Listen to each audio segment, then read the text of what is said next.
Infrastructure से maximum सेवाएं देने का काम करेगी।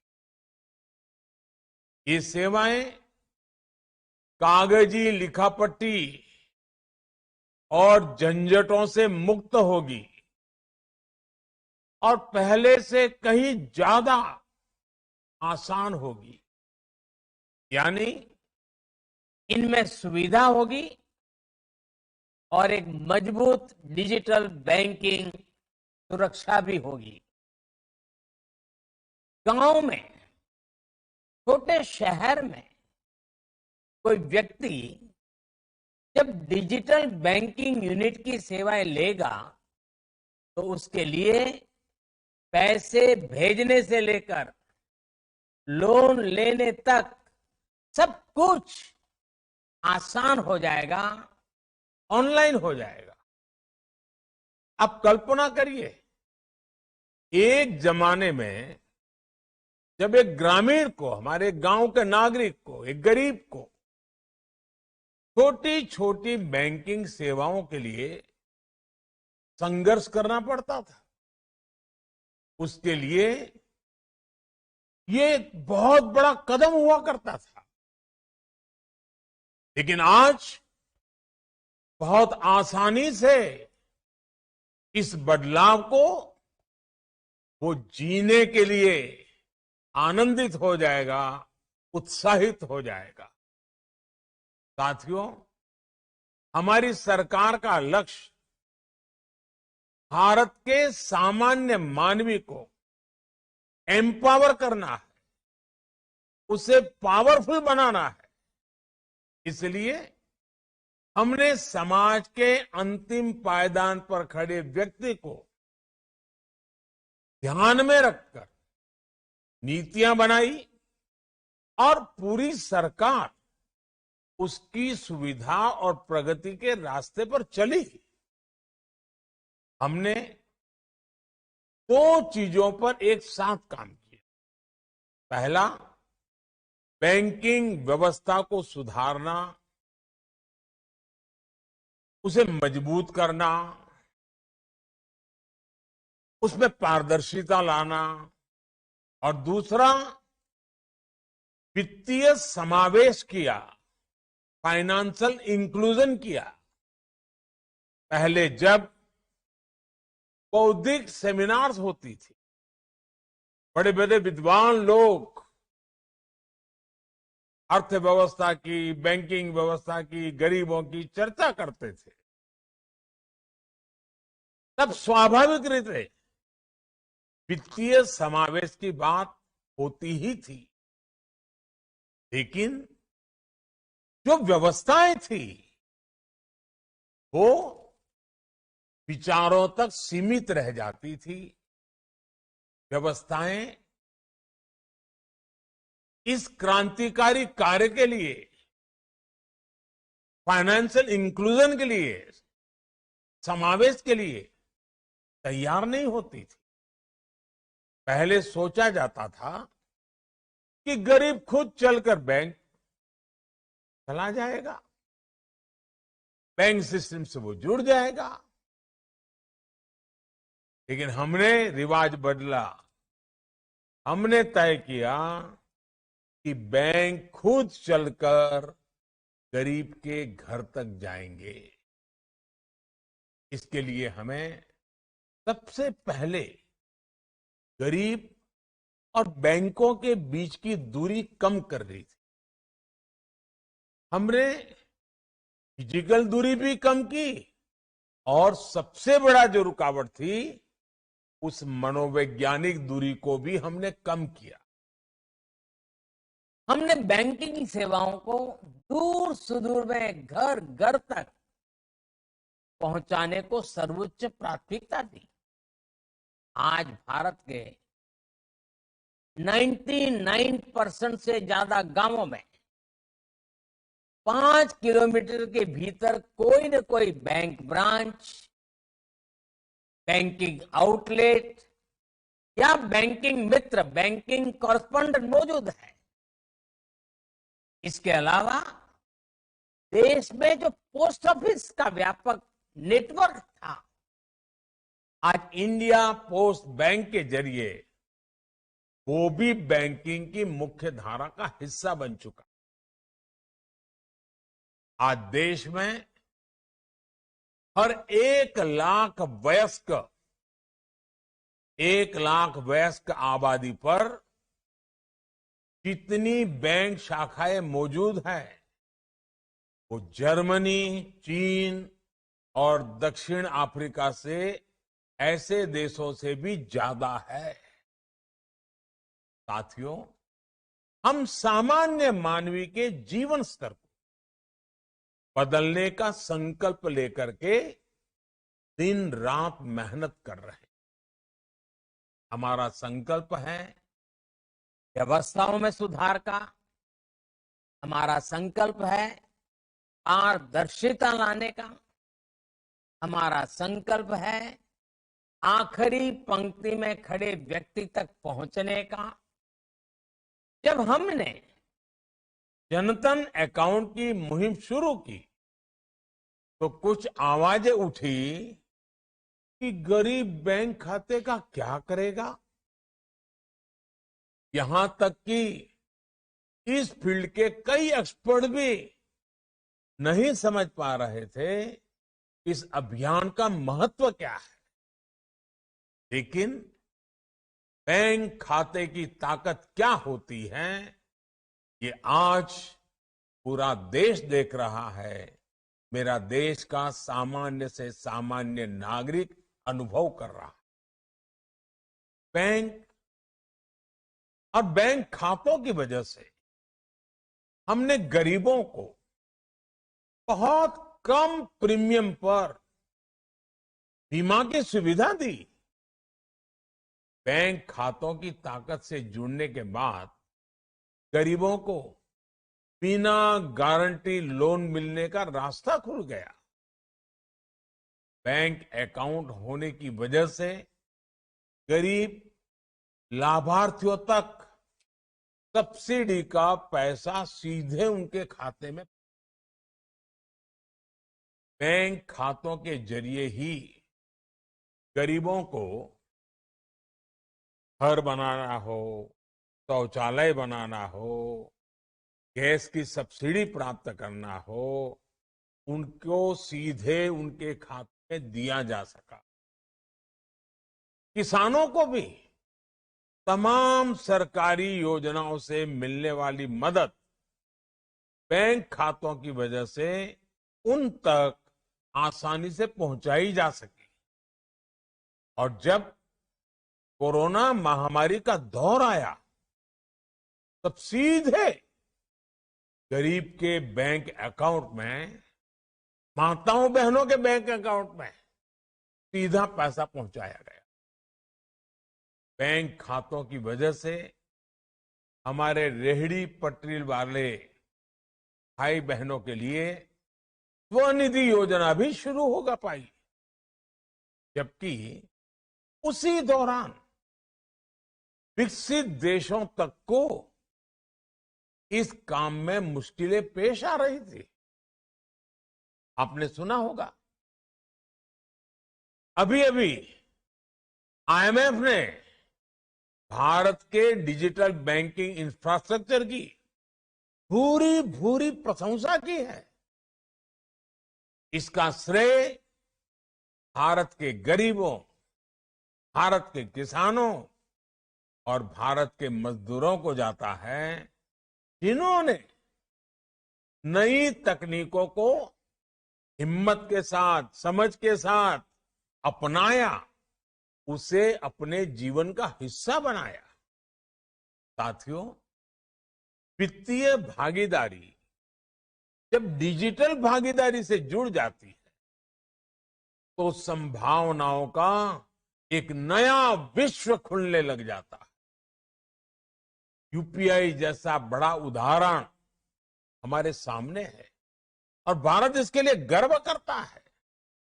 यूपीआई अपने तरह की दुनिया की पहली टेक्नोलॉजी है, लेकिन भारत में आप इसे शहर से लेकर गांव तक शोरूम हो या सब्जी का ठेला, हर जगह आप उसे देख सकते हैं। यूपीआई के साथ ही अब देश के जन सामान्य के हाथों में रुपे कार्ड की ताकत भी है।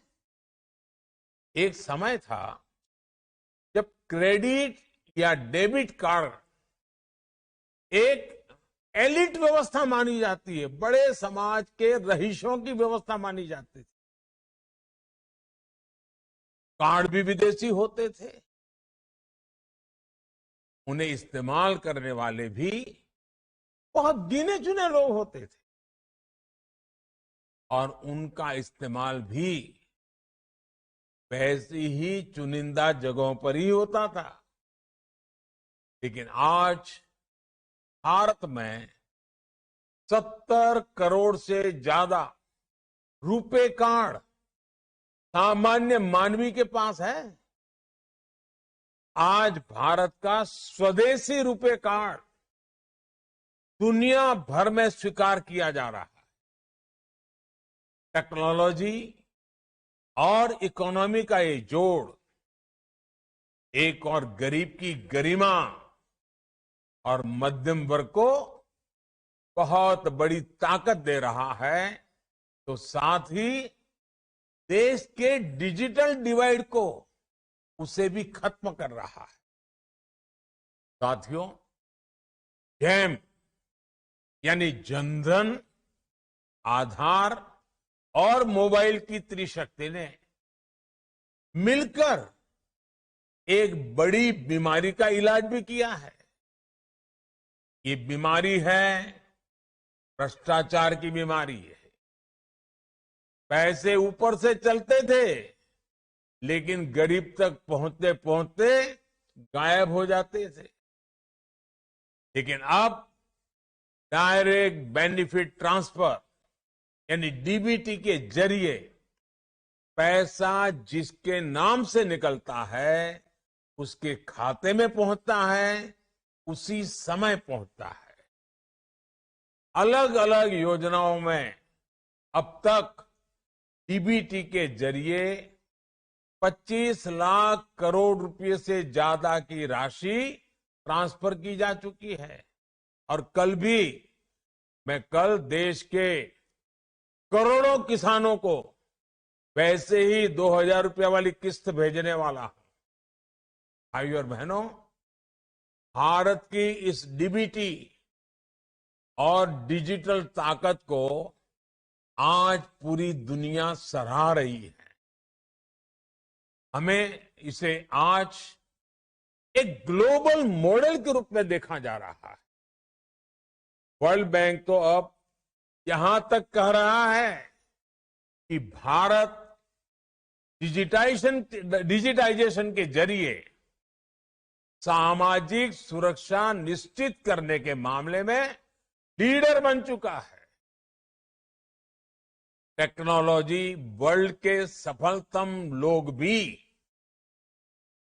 टेक्नोलॉजी की दुनिया के जो महारथी हैं, वे लोग भी भारत की इस व्यवस्था की भरपूर सराहना कर रहे हैं। उसकी सफलता से वे स्वयं भी अचंभित है। भाइयों और बहनों, आप कल्पना करिए, जब डिजिटल भागीदारी और आर्थिक भागीदारी की इतनी ताकत है, तो दोनों की 100% क्षमता के इस्तेमाल से हम अपने देश को किस ऊंचाई तक ले जा सकते हैं। इसलिए आज फिनटेक भारत की नीतियों के, भारत के प्रयासों के केंद्र में है और भविष्य को दिशा दे रहा है। डिजिटल बैंकिंग यूनिट्स फिनटेक के इस सामर्थ्य को नया विस्तार देगी।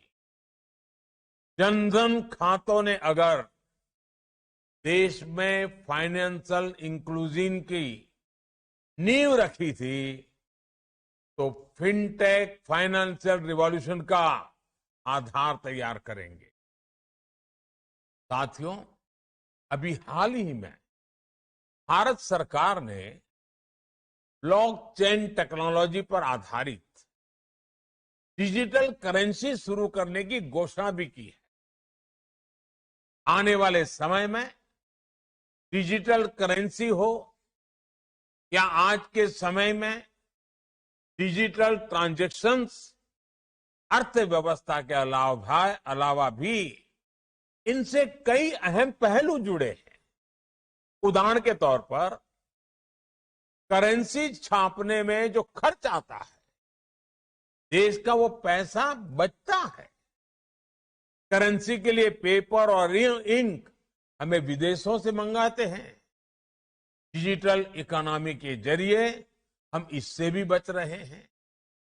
ये एक अलग तरह से आत्मनिर्भर भारत में भारत की बैंकिंग सेक्टर का, हमारे आरबीआई का बहुत बड़ा योगदान मैं मानता हूं। साथ ही कागज की खपत कम होने से पर्यावरण को भी एक बड़ा लाभ होगा। साथियों, बैंकिंग आज वित्तीय लेन देन से कहीं आगे बढ़कर गुड गवर्नेंस और बेटर सर्विस डिलीवरी का भी एक माध्यम बन चुकी है। आज इस व्यवस्था ने प्राइवेट सेक्टर और लघु उद्योगों के लिए भी ग्रोथ की असीम संभावनाओं को जन्म दिया है। आज भारत में ऐसा शायद ही कोई क्षेत्र हो जिसमें टेक्नोलॉजी के जरिए प्रोडक्ट और सर्विस डिलीवरी एक नया स्टार्टअप इकोसिस्टम न बन रहा। आप देखिए, आज आपको बंगाल से अगर शहद चाहिए हो या असम से आपको बैम्बू प्रोडक्ट की जरूरत हो, अगर आपको केरल से हर्ब चाहिए हो या लोकल रेस्टोरेंट से कोई पसंदीदा चीज खाने के लिए मंगवानी हो, या फिर आपको कानून से जुड़ी सलाह की जरूरत हो, हेल्थ के लिए कोई सलाह की जरूरत है, या गांव में बैठे किसी युवा को शहर के किसी टीचर से क्लास लेनी हो, डिजिटल इंडिया ने वो सब मुमकिन कर दिया है जिसकी हम कुछ साल पहले कल्पना भी नहीं कर सकते थे। साथियों, डिजिटल इकोनॉमी आज हमारी इकोनॉमी भी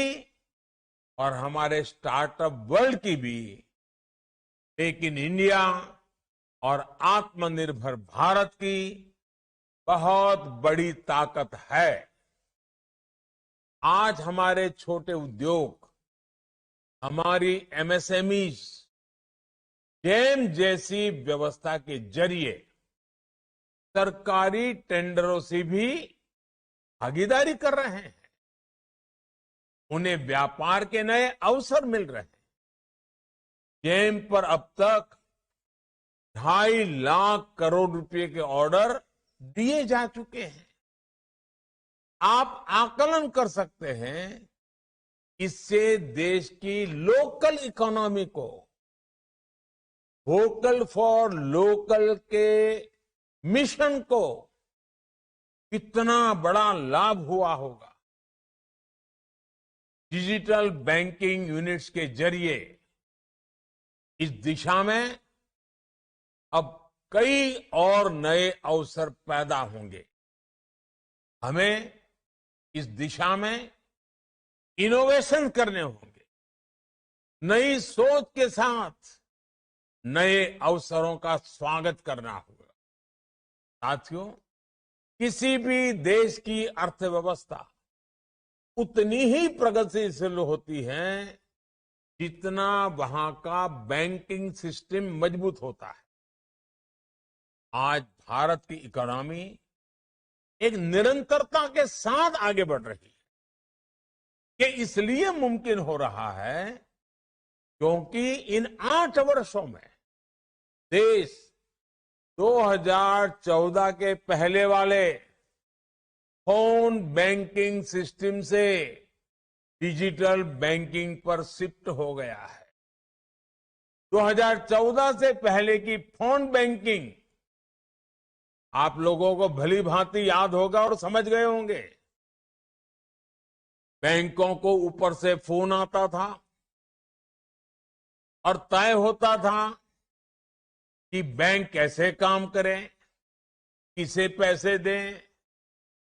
इस फोन बैंकिंग राजनीति ने बैंकों को असुरक्षित कर दिया, गड्ढे में उतार दिया, देश की अर्थव्यवस्था को असुरक्षित कर दिया था। हजारों करोड़ के घोटालों के बीच निरंतर घोटाले ही घोटाले की खबरें आया करती थी। लेकिन अब डिजिटल बैंकिंग से सब पारदर्शी तरीके से चल रहा। हमने एनपीए की पहचान के लिए पारदर्शिता लाने की दिशा में काम किया। लाखों करोड़ रुपए बैंकिंग व्यवस्था में वापस आए। हमने बैंकों को रिकैपिटलाइज किया। विलफुल डिफॉल्टर्स के खिलाफ एक्शन लिया। प्रिवेंशन ऑफ करप्शन एक्ट में भी सुधार किया गया। एनपीए से जुड़े मुद्दों को सुलझाने में आईबीसी की मदद में तेजी लाई गई। हमने लोन के लिए भी टेक्नोलॉजी और एनालिटिक्स के इस्तेमाल को बढ़ावा दिया, जिससे एक पारदर्शी और वैज्ञानिक व्यवस्था खड़ी हो सके। बैंकों के मर्जर जैसे महत्वपूर्ण निर्णय पॉलिसी पैरालिसिस के शिकार थे। देश ने उन्हें भी उतनी ही मजबूती से निर्णय किए, कदम उठाए। आज निर्णयों के नतीजे देश के सामने हैं, दुनिया सराहना कर रही है। डिजिटल बैंकिंग यूनिट जैसी नई शुरुआत और फिनटेक के इनोवेटिव इस्तेमाल के जरिए अब बैंकिंग व्यवस्था के लिए एक नई सेल्फ ड्रिवन मैकेनिज्म तैयार हो रहा है। हम इससे उपभोक्ताओं के लिए जितनी ऑटोनॉमी है, बैंकों के लिए भी उतनी ही सुविधा और पारदर्शिता। मैं चाहूंगा इस तरह की व्यवस्थाओं को कैसे और व्यापक बनाया जाए, कैसे इसे लार्ज स्केल पर आगे बढ़ाया जाए। इस दिशा में सभी स्टेक होल्डर्स काम करें। हमारे सभी बैंक ज्यादा से ज्यादा लोगों को डिजिटल व्यवस्थाओं से जोड़ने का टारगेट रखे। एक आग्रह मैं आपसे करना चाहता हूं, खास करके मेरे बैंकिंग सेक्टर के लोगों से कहना चाहता हूं और बैंकों से जुड़े हुए गांव-गांव फैले हुए छोटे जो कारोबारी है, छोटे व्यापारी है, आप दोनों से मेरा आग्रह है। और जब आजादी का अमृत काल है, मैं आपसे देश के लिए ये आग्रह करके मैं आशा करता हूं कि आप इसको पूरा करेंगे।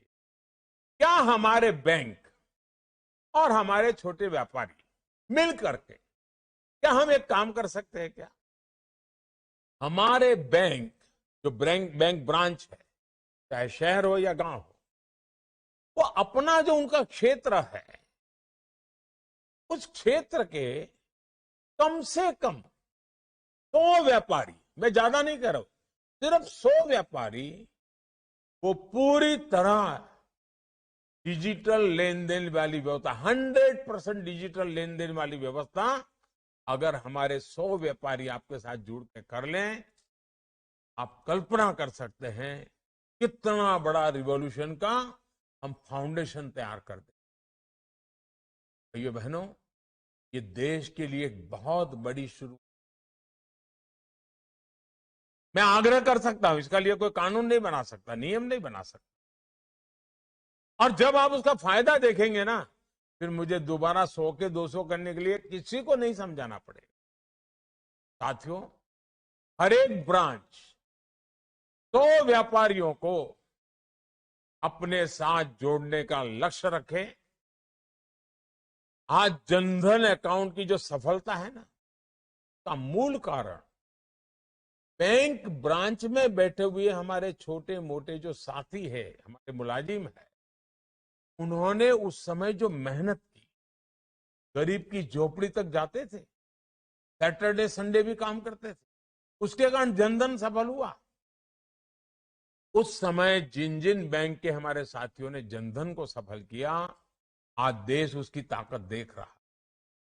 अगर आज जो बैंकिंग व्यवस्था को देखते हैं, जो ब्रांच को संभालते हैं, वो अपने क्षेत्र के, अपनी बैंक के कमांड एरिया के 100 व्यापारियों को प्रेरित करें, एजुकेट करें, उनको जोड़ें, आप एक बहुत बड़े रिवॉल्यूशन के नेतृत्व आपके हाथ पे हो। मुझे विश्वास है ये शुरुआत हमारे बैंकिंग सिस्टम और इकोनॉमी को एक ऐसे मुकाम पर ले जाएगा जो फ्यूचर रेडी होगा और ग्लोबल इकोनॉमी को लीड करने की काबिलियत रखेगा। इसी शुभकामनाओं के साथ